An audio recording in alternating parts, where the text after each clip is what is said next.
한국의 기술력이 제 조국 콩고를 구해냈습니다. 아프리카 콩고에서 한국인들이 또 다시 감동의 역사를 적어내려 갑니다. 한국인들이 가져간 무언가가 기적을 일으켰는데요. 죽음의 땅이 황금빛 논으로 변하고 아이들이 다시 뛰어놀기 시작했습니다. 생전 이런 농업 기술은 듣도 보도 못했습니다. 프랑스, 독일도 불가능하다고 포기한 그 일이 어떻게 가능했을까요? 지금부터 전 세계가 경악한 반전의 실화를 공개합니다. 열흘 전 저는 킨샤사 외곽의 한 마을에서 충격적인 광경을 목격했습니다. 서구 농업 전문가들이 불가능하다고 단언했던 그 척박한 땅에서 믿을 수 없을 만큼 풍성한 수확을 거두고 있었거든요. 저는 음완자 카빌라, 콩고 민주공화국 농업부에서 15년째 일하고 있는 관료입니다. 파리 소르본에서 농학 박사학위를 받았고 유럽의 첨단 농업 기술이야말로 아프리카를 구원할 유일한 열쇠라고 철석같이 믿어왔죠. 2024년 3월 12일 그날도 저는 평소처럼 카탄가 지역 시차를 나갔습니다. 콩고의 곡창지대라 불리던 이곳도 이제는 메마른 황무지로 변해가고 있었어요. 차관님, 큰일 났습니다. 운전기사 조셉이 급브레이크를 밟았습니다. 앞쪽 마을 입구에 사람들이 모여 있었어요. 차에서 내리자마자 끔찍한 광경이 펼쳐졌습니다. 나무 그늘 아래 아이들이 줄지어 누워 있었어요. 10명, 아니 12명, 언제부터 이렇게 된 거죠? 마을 이장 루카 은벤바가 고개를 떨구며 대답했습니다. 오늘 아침부터입니다. 학교에서 수업 중에 한 명씩 쓰러지기 시작했어요. 저는 가장 가까이 있는 아이에게 다가갔습니다. 9살쯤 되어 보이는 여자아이였어요. 숨은 쉬고 있었지만 의식이 없었습니다. 이 아이 이름이 마리아예요. 우리 마을에서 가장 똑똑한 아이였는데 피에르 신부님이 다가와 아이의 이마를 짚었습니다. 극심한 영양실조입니다. 이미 2명은 신부님이 말을 잊지 못했습니다. 저는 다리에 힘이 풀렸어요. 15년 제가 농업 연구에 바친 시간입니다. 파리에서 최고의 교육을 받았고 프랑스 농업 기술을 우리 땅에 적용하려 노력했죠. 그런데 결과가 이것입니까? 작년 수확이 얼마나 됐습니까? 제 질문에 루카 이장이 한숨을 쉬었습니다. 헥타르당 0.9톤이었습니다. 역대 최악이었죠. 0.9톤. 한 가족이 1년을 먹기에도 부족한 양이었습니다. 병원으로 옮겨진 아이들을 보러 갔을 때 의사가 저를 불렀습니다. 차관님, 이번 달에만 23명째입니다. 23명이요? 네. 그리고 영양실조 위험군이 이 지역에만 7만 명이 넘습니다. 7만 명. 저는 할 말을 잃었어요. 그날 밤 긴급회의가 소집되었습니다. 세계보건기구 아프리카 지부 담당자가 침통한 표정으로 브리핑을 시작했습니다. 현재 추세대로라면 3개월 내에 콩고 동부 지역 200만 명이 아사 위험에 처합니다. 회의실이 술렁거렸어요. 200만이라니 그게 가능한 숫자입니까? 카탄가, 남키부, 북키부 전 지역을 합치면 그렇습니다. 토양 황폐화와 기후변화로 농업 생산성이 급격히 떨어지고 있어요. 저는 손을 들었습니다. 제가 개발한 신품종이 있습니다. 프랑스에서 음환자 차관, 농업부 장관이 저를 막았어요. 그 품종, 작년에도 실패했잖아. 재작년에도. 맞는 말이었습니다. 프랑스에서 들여온 모든 품종이 우리 땅에서는 실패했어요. 라테라이트 토양, 극심한 기후변화, 병충해, 15년간의 연구가 모두 무용지물이었죠. 그럼 대안이 뭡니까? 아이들이 죽어가는데 제 목소리가 떨렸어요. 프랑스 정부에 추가 지원을 요청하는 수밖에. 50년째 똑같은 소리 아닙니까? 제가 소리쳤습니다. 모두가 저를 쳐다봤어요. 죄송합니다. 하지만 우리가 언제까지 손 벌리고만 있어야 합니까? 회의가 끝난 후 저는 혼자 연구실로 돌아왔습니다. 책상 위에는 그동안 작성한 연구 보고서들이 쌓여 있었어요. 프랑스 신품종 도입 실패 보고서, 유럽 농법 적용 한계 분석, 토양 개량, 프로젝트 중단 사유서, 실패, 또 실패. 저는 보고서들을 쓸어버리고 싶었어요. 이게 다 무슨 소용이란 말입니까? 아이들은 죽어가는데 창밖을 보니 어둠이 짙게 깔려 있었습니다. 저 어둠처럼 우리의 미래도 캄캄하기만 했어요. 노트북을 켜고 메일을 확인했습니다. 혹시 어디선가 도움이 올까 하는 막연한 기대로요. 받은 편지함에는 예상대로 별다른 게 없었습니다. 하루에 10명, 한 달이면 300명, 석 달이면. 저는 눈을 감았습니다. 더 이상 계산하고 싶지 않았어요. 그때였습니다. 마리아의 얼굴이 떠올랐어요. 의식을 잃고 쓰러진 그 아이, 마을에서 가장 똑똑하다던 그 아이가 제발 누구라도 좋으니. 저도 모르게 중얼거렸습니다. 기도인지 절규인지도 모를 말이었죠. 과연 우리에게 희망은 있는 걸까요? 아니면 이대로 모든 걸 포기해야 하는 걸까요? 그날 밤은 정말 긴 밤이었습니다. 잠을 이룰 수 없어서 연구실에 남아 있었죠. 시계를 보니 새벽 3시가 가까워지고 있었어요. 다시 노트북 앞에 앉았습니다. 메일함을 뒤적거리다가 문득 스팸 메일함이 눈에 들어왔어요. 평소엔 들여다보지도 않는 곳이었죠. 그런데 이상한 제목의 메일이 하나 있었습니다. 대한민국 농촌진흥청 통일벼 지원 제안, 한국 저는 코웃음을 쳤습니다. K-팝이나 하는 나라가 무슨 농업 기술? 하지만 다른 선택지도 없었기에 메일을 열어봤어요. 안녕하세요. 저희는 콩고의 식량 위기 소식을 접했습니다. 한국의 통일벼가 도움이 될 수 있을 것 같아 연락드립니다. 통일벼? 처음 듣는 이름이었어요. 계속 읽어 내려갔습니다. 극한 환경 생존 90% 이상, 헥타르당 6톤 이상 생산. 말도 안 돼. 저는 중얼거렸어요. 우리가 기껏해야 0.9톤인데 6톤이라니? 그런데 메일 마지막 문장에서 저는 멈췄습니다. 추신 1967년 콩고민주공화국과 대한민국은 함께 세계 식량 계획 식량 원조를 받았습니다. 그때 콩고가 보내준 구호물자 덕분에 많은 한국인이 살았습니다. 이제 우리가 그 은혜를 갚고 싶습니다. 뭐라고? 저는 급하게 인터넷을 검색했어요. 1967년 콩고 한국 식량 원조, 그리고 오래된 흑백 사진 하나를 발견했습니다. 줄을 서서 구호물자를 받는 사람들, 그 뒤에 나란히 걸린 콩고 국기와 태극기. 우리가 한국을 도왔다고? 믿기지 않았어요. 하지만 UN 기록이 분명했습니다. 1967년 독립 직후 혼란기에 콩고가 같은 처지에 한국에 구호물자를 보냈다고. 저는 다시 메일을 읽었습니다. 담당자 이름은 강태현, 농촌진흥청 통일벼 연구팀장이라고 적혀 있었어요. 통일벼에 대해 검색해봤습니다. 1970년대 한국의 식량 자급을 달성한 기적의 벼, 인디카와 자포니카의 교배종, 열대 기후에 강한 특성. 하지만 마지막 줄이 걸렸어요. 맛이 없어. 1990년대 이후 한국에서는 재배 중단, 버려진 품종이라는 거잖아요. 그런데 이걸로 우리를 돕겠다고? 하지만 혹시라도. 저는 한참을 고민하다가 떨리는 손으로 답장을 쓰기 시작했습니다. 한국농촌진흥청 귀하, 보내주신 제안에 감사드립니다. 저희는 정말 절박한 상황입니다. 어제도 아이가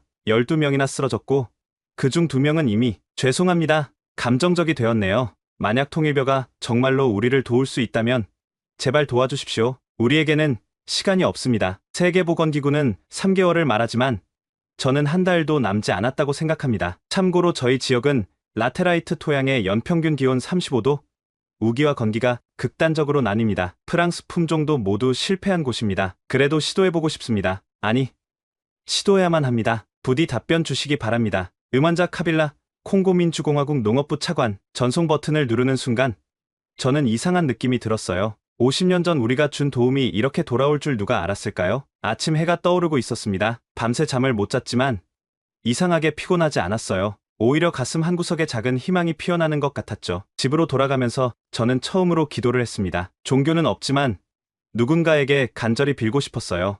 제발 이번만은 달랐으면. 일주일 후 답장이 왔습니다. 음원자 차관님께, 강태현입니다. 곧 찾아뵙겠습니다. 통일벼 종자 2톤과 함께요. 참고로 제 아버지는 1967년 콩고가 보내준 구호물자 덕분에 살아남으셨습니다. 그때 어린아이였던 아버지는 받은 밀가루로 만든 수제비를 드시며 언젠가 꼭 갚겠다고 하셨대요. 이제 그 약속을 지킬 때가 된 것 같습니다. 추신 라테라이트 토양 자료 잘 받았습니다. 오히려 통일벼에게는 최적의 조건일 수 있습니다. 희망을 가지세요. 저는 그 메일을 읽고 또 읽었어요. 구호물자 덕분에 살아남은 아버지, 그리고 이제 우리를 돕겠다는 아들. 어쩌면, 정말 어쩌면 이번에는 다를지도 모른다는 희망이 생겼습니다. 한국의 답장을 받은 다음 날 예상치 못한 폭풍이 몰아쳤습니다. 음원자, 지금 당장 내 사무실로 와. 장관님의 목소리가 전화기를 통해 울려 퍼졌어요. 분노가 가득한 목소리였죠. 장관실에 들어가자 예상대로 농업부 간부들이 모두 모여 있었습니다. 설명해봐. 한국에 무슨 메일을 보냈다는 거야? 저는 당황했어요.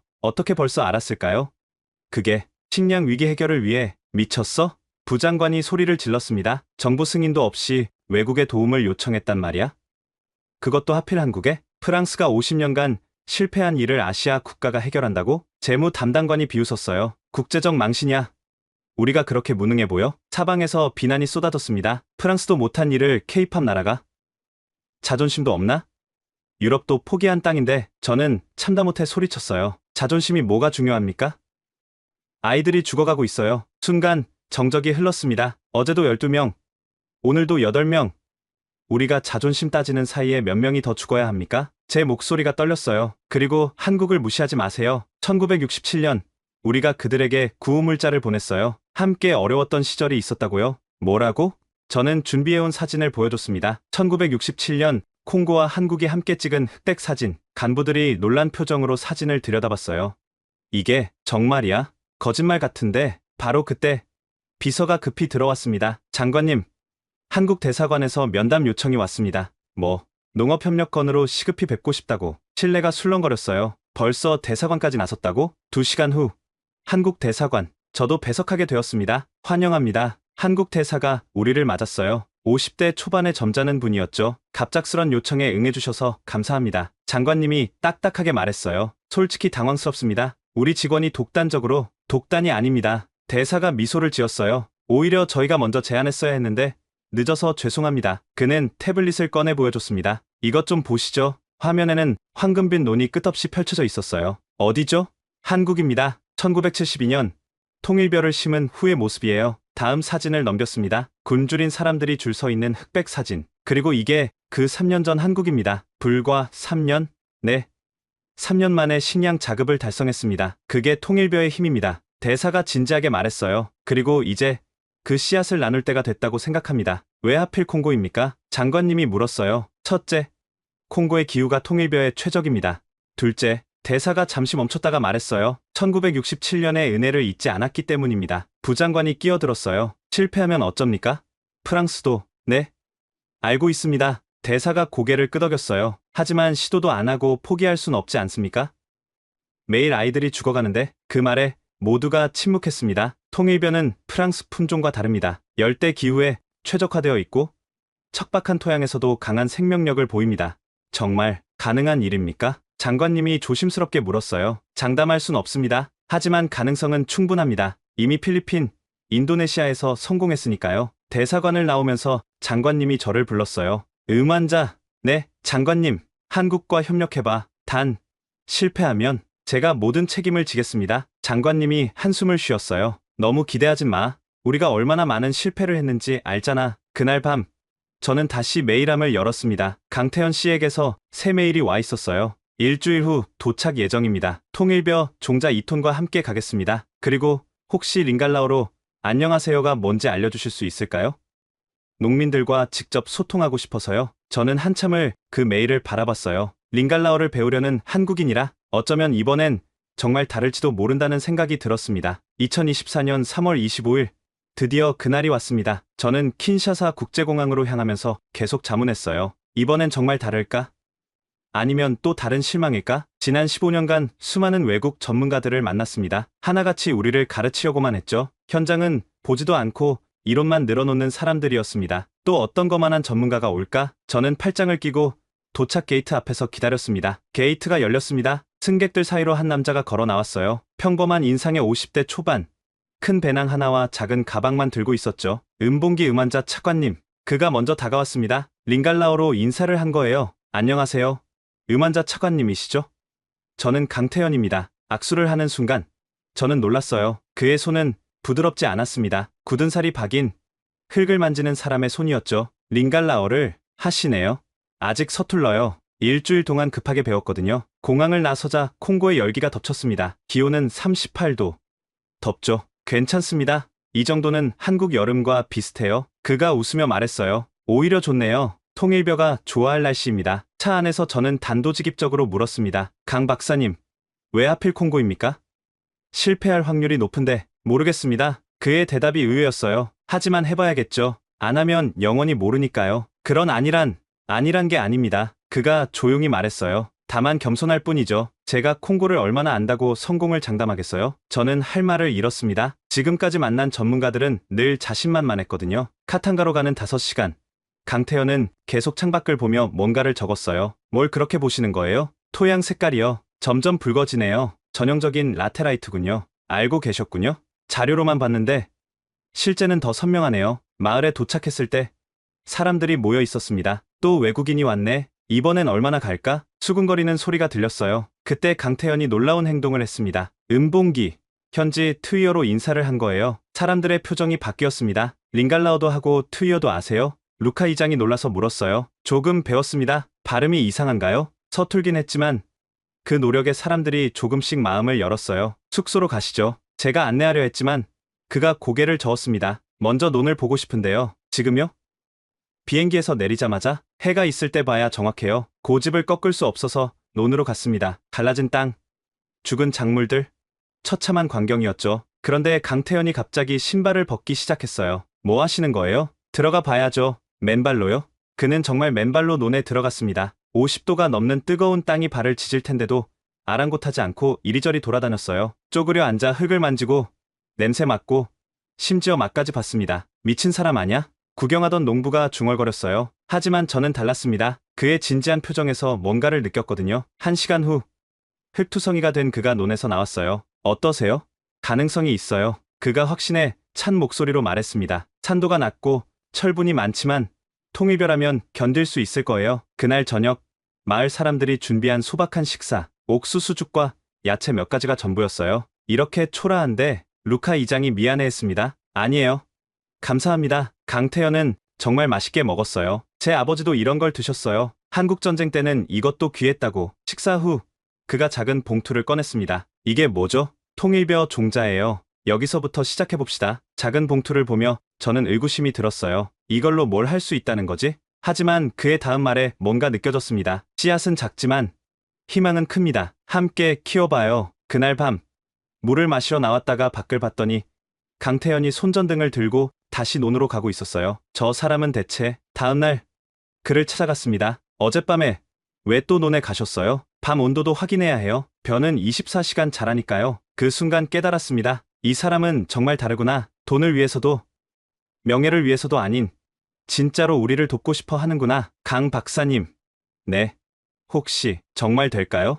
그가 미소 지었습니다. 모르겠어요. 하지만 해볼 만한 가치는 있지 않을까요? 어쩌면, 정말 어쩌면 이번에는 기적이 일어날지도 모른다는 희망이 생겼습니다. 파종 일주일 후 저는 매일 아침 논을 확인하러 갔습니다. 솔직히 별 기대는 없었어요. 지난 15년간 너무 많은 실패를 봤으니까요. 그런데 그날 아침 믿을 수 없는 광경을 목격했습니다. 싹이 났어요. 제 목소리가 떨렸어요. 통일벼를 심은 구역에 연두빛 새싹들이 고개를 내밀고 있었던 거죠. 벌써요?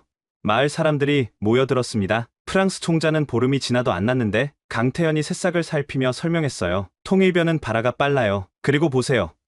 줄기가 튼튼하죠? 정말이었어요. 다른 품종들과 비교하면 확실히 달랐습니다. 하지만 시련은 곧 찾아왔죠. 열흘째 되던 날 우르르 쾅쾅 갑작스런 천둥 소리에 모두가 하늘을 올려다봤어요. 이 시기에 비가? 우기는 아직 한 달이나 남았는데 하지만 자연은 예측 불가능했습니다. 순식간에 하늘이 열린 것처럼 폭우가 쏟아졌어요. 안 돼.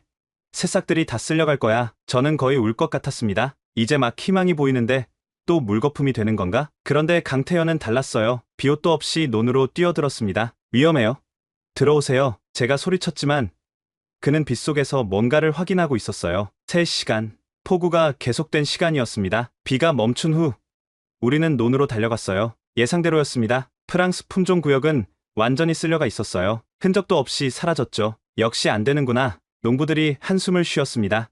잠깐 누군가 소리쳤어요. 저기 좀 봐. 통일벼 구역을 가리키는 손가락을 따라 시선을 옮겼더니 살아있어. 새싹들이 그대로였습니다. 아니, 오히려 비를 맞고 더 싱싱해 보였어요. 어떻게 이럴 수가? 저는 눈을 비볐습니다. 강태현이 진흙투성이 얼굴로 설명했어요. 통일벼는 뿌리가 깊게 내려요. 한번 뿌리를 내리면 웬만한 비엔 끄떡없죠. 그래도 이런 폭우에 그리고 제가 논두렁에 배수로를 만들어뒀어요. 물이 고이지 않도록. 사람들이 웅성거렸습니다. 저 한국 사람.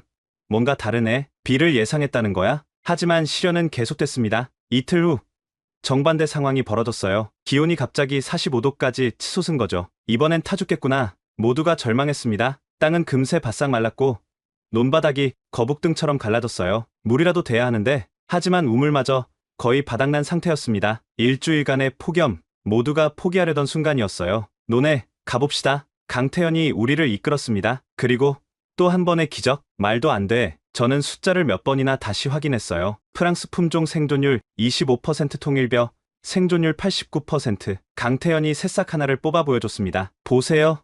뿌리가 30cm 이상 내려갔어요. 깊은 곳 수분을 찾아가는 거죠. 그리고 잎을 만져보세요. 두껍고 왁스질이 있죠?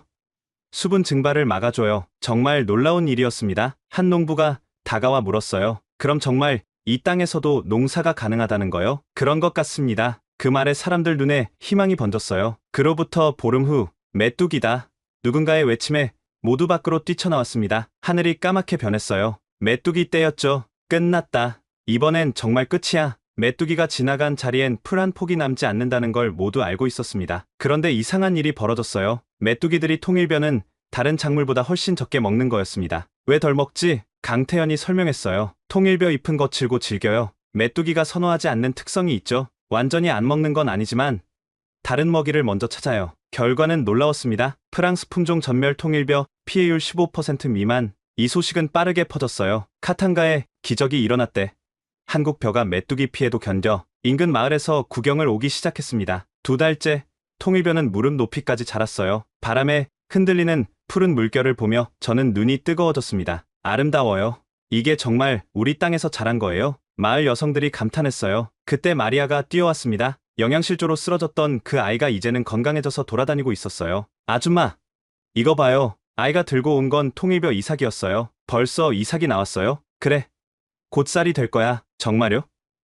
제가 먹을 수 있는 쌀이요? 마리아의 눈이 반짝였습니다. 저는 그제야 깨달았어요. 이건 단순한 농사가 아니었습니다. 아이들의 생명이고 미래였던 거죠. 수확 예정일이 다가올수록 마을은 들떴어요. 정말 5배가 나올까?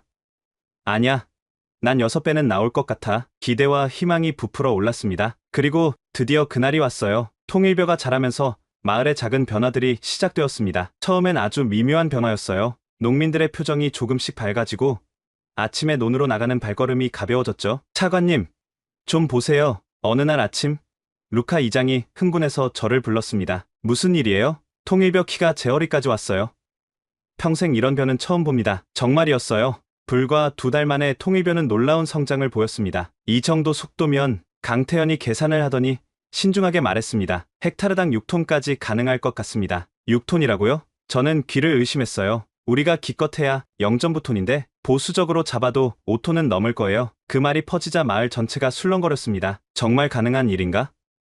설마 꿈은 아니겠지? 그런데 더 놀라운 일이 벌어졌습니다. 며칠 후 세계식량계획 WFP 직원들이 마을을 찾아온 거예요. 통일벼 생산량이 예상보다 높다는 보고를 받았습니다. 담당자가 말했어요. 만약 수확이 성공하면 저희가 남는 쌀을 구매해서 학교 급식 프로그램에 사용하고 싶습니다. 제 귀를 의심했어요. 학교 급식 프로그램이라고요? 강태현이 설명했습니다. 콩고에서 생산된 쌀로 콩고 아이들에게 급식을 제공하는 거예요. 아이들은 영양가 있는 식사를 할 수 있고 농민들은 안정적인 수입을 얻을 수 있죠. 이게 바로 그 유명한 선순환 구조였습니다. 하지만 품질이 WFP 담당자가 벼를 직접 살펴보더니 놀란 표정을 지었습니다. 이거 정말 콩고에서 자란 거 맞습니까? 품질이 수입 쌀보다 좋아 보이는데요. 그날 이후 마을 분위기가 완전히 달라졌어요. 우리 쌀로 아이들이 밥을 먹는다고?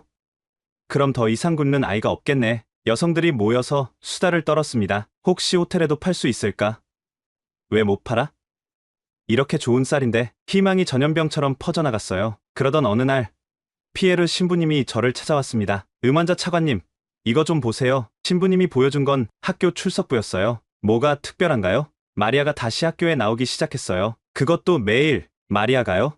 네.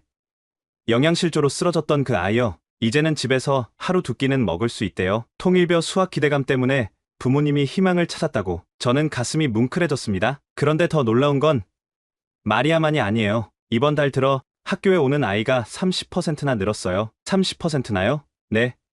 부모들이 이제 곧 먹을 게 생긴다며 아이들을 학교에 보내기 시작했어요. 아직 수학도 하지 않았는데 벌써 이런 변화가. 며칠 후 더 놀라운 소식이 들려왔습니다. 차관님, 킨샤사에서 호텔 관계자들이 왔어요. 루카 이장이 숨을 헐떡이며 뛰어왔습니다. 호텔에서요? 네. 통일벼 소문을 듣고 직접 보러 왔대요. 호텔 구매 담당자가 논을 둘러보더니 감탄했습니다. 믿기지 않네요. 이게 정말 콩고에서 자란 쌀입니까? 네.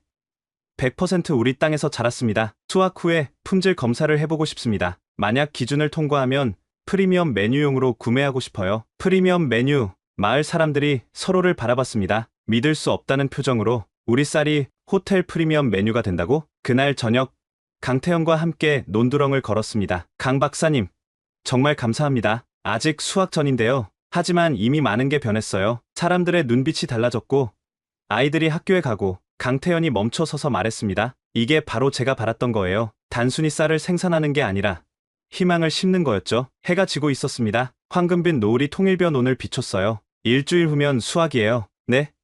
알고 있습니다. 걱정되시죠? 솔직히 그래요. 정말 6톤이 나올까? 혹시 우리가 너무 기대한 건 아닐까? 강태현이 웃었습니다. 걱정 마세요. 통일벼는 실망시키지 않을 거예요. 그날 밤 저는 일기에 썼습니다. 기적이 정말 일어나고 있는 걸까? 아니면 또 다른 실망을 위한 준비 과정일까? 하지만 한 가지는 확실하다. 우리는 이미 변하기 시작했다. 그리고 그 변화는 멈추지 않을 것이다. 일주일 후면 진짜 수확입니다. 과연 약속한 대로 6톤이 나올까요? 두렵기도 하고 기대도 됐습니다. 하지만 한 가지는 확실했어요. 우리는 이미 희망을 맛보기 시작했다는 것. 2024년 7월 15일 드디어 수확의 날이 밝았습니다. 새벽 5시부터 마을이 들썩였어요. 저도 잠을 이룰 수 없어서 일찍 논으로 나갔습니다. 오늘이 그날입니다. 강태현이 이미 와 있었어요. 네, 정말 믿기지 않아요. 우리는 함께 황금빛으로 익은 별을 바라봤습니다. 아침 햇살에 반짝이는 벼 이삭들이 장관이었어요. 6시가 되자 온 마을 사람들이 모였습니다. 남녀노소 할 것 없이 모두가 나왔어요. 자, 시작합시다. 루카 이장의 신호와 함께 첫 벼를 베었습니다. 사각사각 벼 베는 소리가 음악처럼 들렸어요. 하나, 둘, 하나, 둘. 리듬에 맞춰 일하는 사람들의 얼굴에는 미소가 가득했습니다. 이렇게 무거운 벼는 처음이야. 한 농부가 벼단을 들어 올리며 감탄했습니다. 이삭이 얼마나 실한지 봐. 정말이었어요. 통일벼 이삭은 다른 품종보다 훨씬 크고 무거웠습니다. 점심 무렵 첫 번째 놀라운 순간이 왔습니다. 저기 좀 보세요. 누군가 소리쳤어요. 베어낸 벼들이 산더미처럼 쌓여 있었습니다. 이게 다 우리가 기른 거라니. 마을 여성들이 눈물을 닦았어요. 오후가 되자 더 많은 사람들이 모여들었습니다. 인근 마을에서도 구경을 왔어요. 정말 카탄가에서 이런 수확이 가능하다니 기적이야, 기적. 그때 특별한 손님들이 도착했습니다. WFP 직원들과 호텔 구매 담당자들이었어요.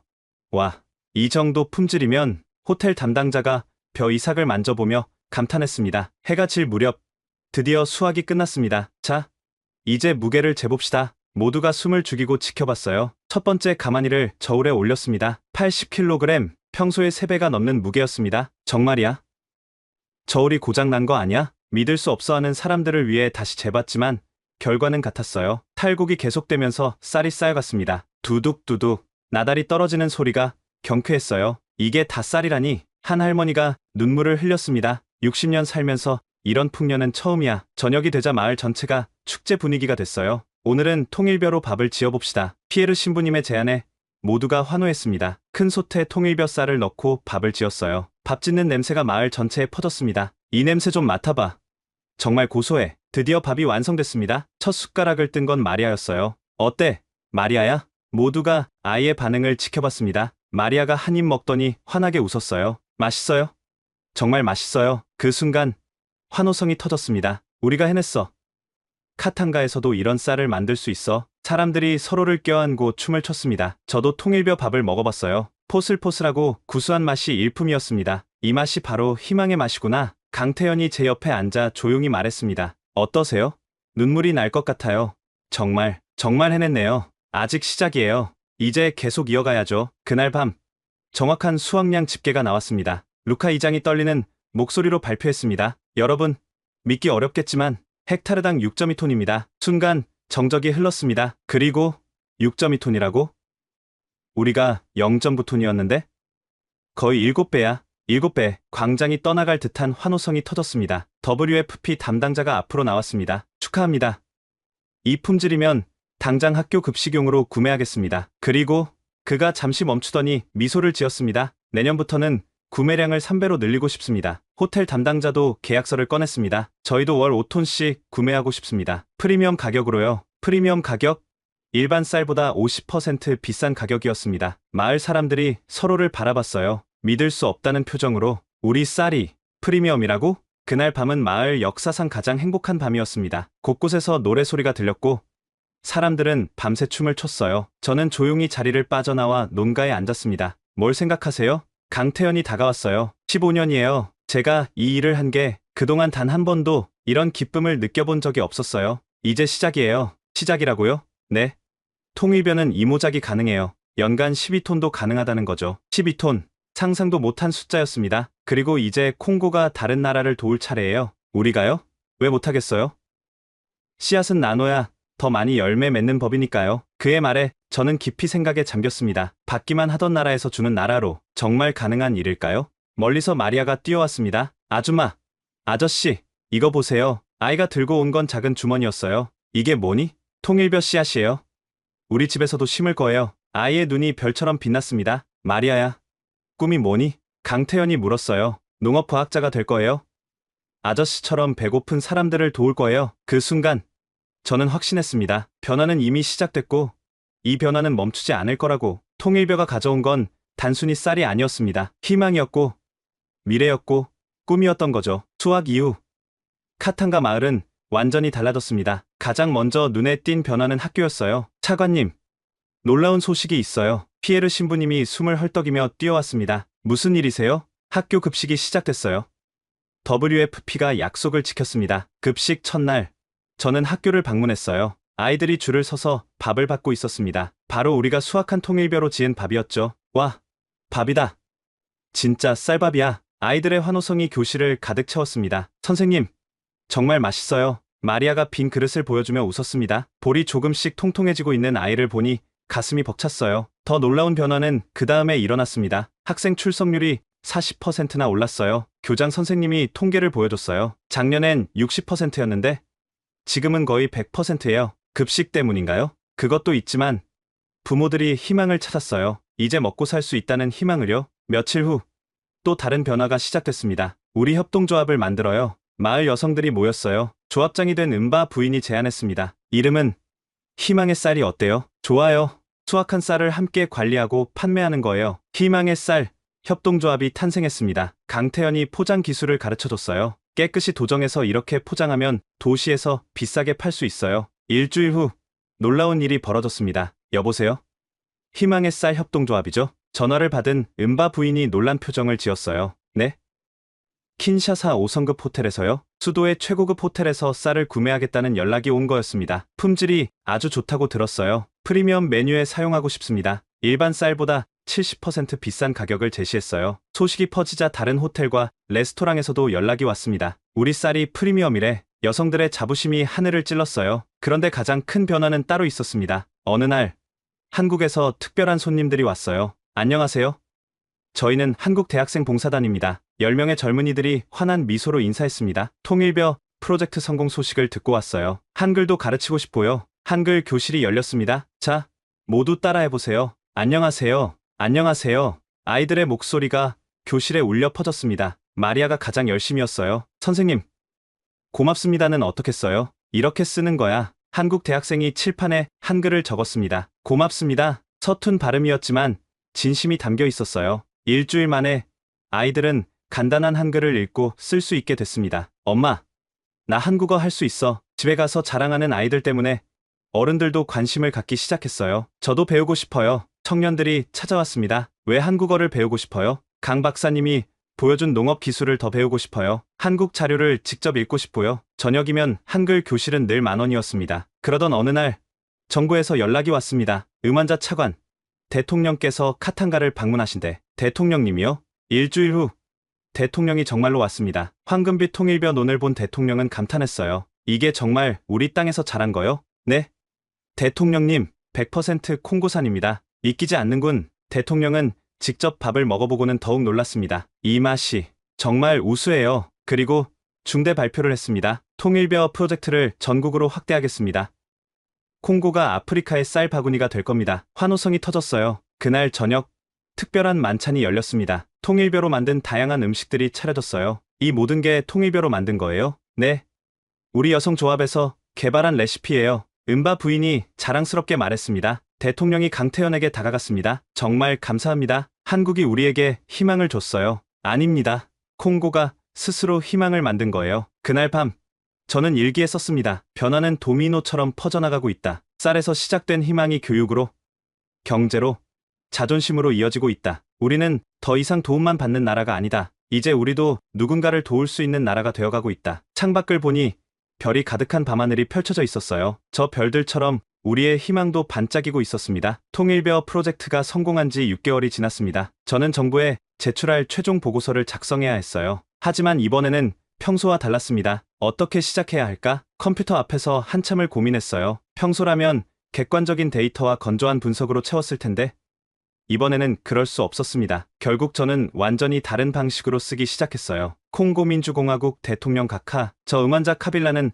한국 콩고 통일벼 협력 프로젝트의 최종 결과를 다음과 같이 보고드립니다. 하지만 이 보고서를 쓰기 전에 먼저 고백할 게 있습니다. 저는 이 프로젝트를 처음부터 의심했습니다. 공식 보고서에 개인적 고백을 넣는다니. 하지만 계속 썼습니다. 파리 소르본 대학에서 10년 넘게 공부하며 프랑스 농업 기술만이 우리의 해답이라고 믿어왔습니다. 한국은 케이팝으로만 알고 있었고 농업 기술에서는 유럽에 못 미칠 거라고 단정했죠. 데이터 부분은 정확하게 썼어요. 현지 품종 대비 생존율 89% 대 25%, 헥타르당 수확량 6.2톤 대 0.9톤, 688% 증가, 학교 출석률 40% 증가, 여성 경제활동 참여율 300% 증가. 하지만 정말 중요한 건 따로 있었어요. 그런데 이 모든 숫자보다 더 중요한 걸 발견했습니다. 바로 사람의 마음이었습니다. 강태현 한국농업기술자는 단순히 기술을 전달한 게 아니었습니다. 50도의 뜨거운 논에 맨발로 들어갔고 폭우 속에서도 현장을 지켰으며 링갈라어로 농민들과 소통했습니다. 더 중요한 역사적 의미도 빼놓을 수 없었죠. 1967년 콩고와 한국은 함께 세계 식량계획 원조를 받았습니다. 우리가 보낸 구호물자로 살아난 한국인의 아들이 이제 우리를 돕고 있습니다. 이보다 아름다운 순환이 어디 있겠습니까? 마지막 부분에서 저는 용기를 내어 제안했습니다. 따라서 이 프로젝트의 전국 확대와 함께 다음을 건의합니다. 1. 콩고가 주변국의 통일벼 기술을 전수할 거지. 한국과의 농업 교류를 대학 수준으로 확대할 것. 3. 도움은 돌고 돈다는 정신으로 국제협력의 새 모델을 만들 것. 보고서를 다 쓰고 나서 저는 강태현에게 개인적인 편지를 쓰기로 했습니다. 강태현 박사님께 먼저 솔직하게 고백하겠습니다. 저는 당신을 처음부터 믿지 않았습니다. 아니, 믿고 싶지 않았습니다. 15년간 쌓아온 자존심 때문이었을지도 모르겠어요. 프랑스 농업 기술만이 우리의 해답이라고 확신했었거든요. 편지를 쓰면서 그동안의 일들이 하나씩 떠올랐어요. 하지만 당신은 달랐습니다. 50도의 논에 맨발로 들어가던 모습, 72시간 폭우 속에서도 현장을 지키던 모습을 잊을 수 없어요. 특히 링갈라어로 인사하며 우리 문화를 존중해 주었고 바닥에 앉아 손으로 밥을 드시던 모습에서 진정성을 느꼈습니다. 가장 감동적이었던 순간들을 적었습니다. 마리아가 다시 학교에 가게 됐고 이제는 한글로 고맙습니다를 쓸 수 있게 됐어요. 여성들이 당당하게 협동조합을 만들었고 우리 쌀이 프리미엄으로 인정받고 있습니다. 가장 중요한 말은 마지막에 남겼어요. 하지만 무엇보다 소중한 건 제 자신의 변화입니다. 기술보다 중요한 건 마음이라는 걸 배웠어요. 그리고 1967년의 인연이 이렇게 아름답게 이어질 줄은 꿈에도 몰랐습니다. 당신 덕분에 저는 진정한 국제협력이 무엇인지 배웠어요. 위에서 아래로 주는 시혜가 아니라 같은 아픔을 아는 자들의 연대였던 거죠. 이제 콩고도 누군가를 도울 차례입니다. 르완다에서 연락이 왔어요. 우리의 성공을 보고 배우고 싶다고요. 받은 것을 돌려주는 것. 그것이 당신이 가르쳐준 가장 큰 교훈입니다. 감사합니다. 진심으로 음환자 카빌라 올림. 편지를 봉투에 넣으며 생각했어요. 이 편지가 제대로 제 마음을 전달할 수 있을까? 일주일 후 강태현에게서 답장이 왔습니다. 음환자 차관님, 편지 잘 받았습니다. 저도 콩고에서 많은 걸 배웠어요. 사실 처음엔 두려웠습니다. 통일벼가 정말 콩고에서도 잘할 수 있을까 하는 의구심이 있었거든요. 하지만 콩고 농민들의 열정을 보고 확신했습니다. 기술은 도구일 뿐 진짜 기적은 사람이 만든다는 거요. 아버지가 늘 말씀하셨어요. 받은 건 반드시 갚아야 한다. 그게 사람의 도리다. 이제 그 도리를 지킨 것 같아 마음이 편합니다. 르완다를 돕는다니 정말 기쁩니다. 이제 콩고가 희망을 나누는 나라가 된 거네요. 언제든 도움이 필요하면 연락주세요. 우리는 이제 영원한 동료니까요. 추신 마리아가 쓴 한글 편지 잘 받았습니다. 고맙습니다가 완벽했어요. 저는 그 편지를 읽고 또 읽었어요. 그날 밤 저는 마을 사람들과 함께 한글 수업에 참여했습니다. 자, 오늘은 새로운 문장을 배워볼까요? 한국 대학생 선생님이 칠판에 썼습니다. 도움은 돌고 돈다. 도움은 돌고 돈다. 모두가 따라 읽었어요. 그 순간 저는 깨달았습니다. 이것이 바로 우리가 배운 가장 중요한 교훈이라는 걸. 2025년 1월 새해가 밝았습니다. 통일벼 프로젝트 성공 이후 놀라운 일들이 연달아 일어났어요. 차관님, 르완다에서 또 연락이 왔어요. 비서가 흥분해서 뛰어 들어왔습니다. 이번엔 장관이 직접 오신대요. 일주일 후 르완다 농업장관이 대규모 시찰단과 함께 도착했습니다. 정말 놀랍습니다. 콩고가 이런 기적을 만들다니. 르완다 장관이 황금빛 논을 보며 감탄했어요. 프랑스도 실패한 일을 어떻게. 기술보다 중요한 건 마음이었습니다. 제가 대답했어요. 한국이 우리와 같은 아픔을 겪었기에 진정으로 도울 수 있었죠. 루카 이장이 직접 르완다 농민들에게 재배법을 설명했습니다. 중요한 건 뿌리예요. 통일벼는 뿌리가 깊어서. 놀랍게도 우리 농민들이 이제는 선생님이 된 거예요. 우리가 남을 가르치다니. 은바 부인이 자랑스럽게 말했습니다. 며칠 후 더 큰 소식이 전해졌어요. 아프리카 연합에서 연락이 왔습니다. 아프리카 연합 농업 담당관이 화상회의를 요청했습니다. 콩고의 성공을 전 아프리카로 확산시키고 싶습니다. 아프리카 통일벼 벨트 프로젝트를 제안합니다. 저는 가슴이 벅차올랐어요. 우리가 주도하는 프로젝트라고요? 네. 콩고가 중심이 되어 기술을 전파하는 겁니다. 그날 저녁 마을에서 특별한 회의가 열렸습니다. 우리가 이제 다른 나라를 돕는다고? 농민들이 믿을 수 없다는 표정이었어요. 1년 전만 해도 우리가 굶주렸는데 그래서 더 도와야 해요. 마리아가 손을 들고 말했습니다. 우리가 얼마나 힘들었는지 아니까 더 잘 도울 수 있어요. 아이의 말에 모두가 고개를 끄덕였습니다. 일주일 후 콩고 정부는 역사적인 결정을 내렸습니다. 콩고는 통일벼 종자 10톤을 르완다, 부룬디, 중앙아프리카 공화국에 무상으로 지원합니다. 대통령의 발표에 국제사회가 놀랐어요. 원조를 받던 콩고가 원조를 한다고? 하지만 우리는 자랑스러웠습니다. 강태현이 다시 콩고를 방문했을 때 저는 그를 새로운 곳으로 안내했습니다. 여기가 뭐죠? 콩고 한국농업연구센터 건설 예정지예요. 연구센터를요? 네. 이제 우리도 연구하고 개발하고 전파할 거예요. 한국의 도움으로 시작했지만 이제는 우리가 주도할 거예요. 그가 감동한 표정으로 말했습니다. 이게 바로 제가 꿈꾸던 거예요. 진정한 자립이죠. 3월에는 더욱 놀라운 일이 벌어졌습니다. UN 식량농업기구에서 초청이 왔습니다. 저를요? 네. 통일벼와 남남협력의 성공 사례라는 주제로 기조연설을 해달래요. 로마 FAO 본부 전 세계 농업 전문가들 앞에 섰을 때 떨렸습니다. 안녕하세요. 저는 콩고민주공화국의 음환자 카빌라입니다. 청중석에는 정말 다양한 나라 사람들이 앉아 있었어요. 1년 전 우리는 절망 속에 있었습니다. 하지만 지금은 희망을 나누고 있습니다. 발표를 진행하면서 사진들을 보여줬어요. 이것이 통일벼입니다. 한국에서는 버려진 품종이었지만 아프리카에서는 희망의 씨앗이 되었습니다. 청중들이 집중하고 있었어요. 가장 중요한 건 기술이 아니었습니다. 1967년 콩고와 한국은 함께 원조를 받았습니다. 그 기억이 있었기에 진정한 협력이 가능했죠. 마지막으로 강조했습니다. 이제 콩고는 르완다는 부룬디를 돕고 있습니다. 도움은 돌고 돕니다. 이것이 진정한 개발협력의 미래입니다. 발표가 끝나자 기립박수가 터졌습니다. 콩고로 돌아온 후 마을은 또 다른 변화를 맞고 있었어요. 차관님, 한국농업대학에서 장학생을 선발한대요. 정말요? 네. 통일벼 프로젝트 지역 학생들에게 우선권을 준대요. 마리아가 가장 먼저 지원했습니다. 저 꼭 하고 싶어요.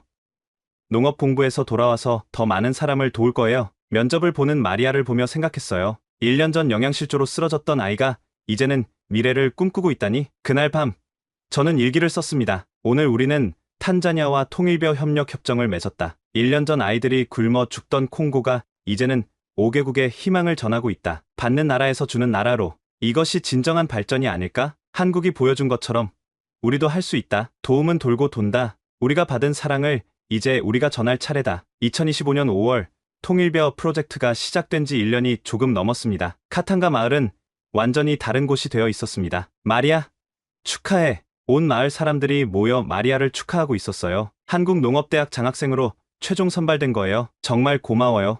모두들. 11살이 된 마리아는 이제 건강하고 똑똑한 소녀로 자라 있었습니다. 한국에 가서 열심히 공부할게요. 그리고 돌아와서 우리나라를 더 발전시킬 거예요. 피에르 신부님이 마리아의 머리를 쓰다듬었습니다. 1년 전엔 너가 영양실조로 쓰러졌었는데 정말 기적이야. 그날 오후 더 큰 기적을 목격했습니다. 차관님, 이번 수확량 보고 나왔어요. 루카 이장이 숨을 헐떡이며 뛰어왔습니다. 얼마예요? 헥타르당 7.5톤입니다. 7.5톤이라고요? 네. 작년보다 더 늘었어요. 이모작까지 하면 연간 14톤이에요. 믿기지 않았습니다. 1년 전 0.9톤이던 땅에서 저녁에는 특별한 손님들이 도착했습니다. 안녕하세요. 저희는 한국방송국입니다. 다큐멘터리를 찍으러 온 거였어요. 통일벼가 만든 아프리카의 기적을 한국 시청자들에게 전하고 싶어요. 촬영은 일주일간 계속됐습니다. 가장 감동적인 장면은 한글 수업 시간이었어요. 여러분, 오늘은 편지를 써볼까요? 이제는 마을 청년이 된 장바티스트가 한글 선생님이 되어 있었어요. 한국에서 6개월 연수를 받고 온 거죠. 아이들이 삐뚤빼뚤 한글로 편지를 썼습니다. 한국 친구들에게 우리는 이제 배불러요. 공부도 할 수 있어요. 통일벼 고마워요. 카메라 감독이 눈물을 닦았어요. 이런 장면은 정말. 인터뷰 시간에 저는 솔직하게 말했습니다. 처음엔 의심했어요. K-팝 나라가 뭘 안다고. 하지만 완전히 틀렸죠. 가장 인상 깊었던 순간은 강태현 박사가 50도 논에 맨발로 들어갔을 때요. 그때 깨달았어요. 이 사람은 진짜구나. 다음날 놀라운 발표가 있었습니다. 콩고 한국농업연구센터가 정식 개관합니다. 대통령과 한국 대사가 함께 테이프를 잘랐어요. 이곳에서 아프리카 전체를 먹여 살릴 기술을 개발할 겁니다. 연구센터 첫 프로젝트는 아프리카 맞춤형 통일벼 이점형 개발이었어요. 이제는 우리가 개발할 차례예요. 젊은 콩고 연구원이 자신있게 말했습니다. 며칠 후 감동적인 순간이 또 찾아왔어요. 차관님, 이거 보셨어요? 비서가 국제 뉴스를 보여줬습니다. 콩고 모델 UN 지속가능 개발 목표 우수 사례 선정. 진짜예요? 네. 그리고 음환자 차관님이 UN 자문위원으로 초청됐어요. 믿을 수 없었습니다. 1년 전 절망하던 제가 마리아가 한국으로 떠나는 날 공항에는 마을 사람들이 모두 나왔어요. 마리아야, 건강해야 해. 열심히 공부해서 돌아와. 마리아가 눈물을 닦으며 말했습니다. 걱정 마세요. 저는 씨앗이에요. 한국에서 자라서 더 큰 열매로 돌아올게요. 비행기를 배웅하며 강태현이 말했습니다. 1년 전이 생각나네요. 그때는 정말 막막했죠. 지금은 어떠세요? 희망이 보여요. 아니, 희망을 만들고 있어요. 그날 밤, 저는 특별한 발표를 준비했습니다. 제5차 아프리카 농업장관 회의에서 기조연설을 하게 된 거예요. 주제는 통일벼와 아프리카의 미래. 존경하는 장관님들, 1년 전 콩고는 절망 속에 있었습니다. 시작부터 솔직하게 털어놨어요. 하지만 지금 우리는 국외국에 희망을 전하고 있습니다. 지도를 보여줬습니다. 통일벼가 퍼져나간 아프리카 국가들이 초록색으로 표시되어 있었어요. 앞으로 5년 안에 더 많은 아프리카 국가가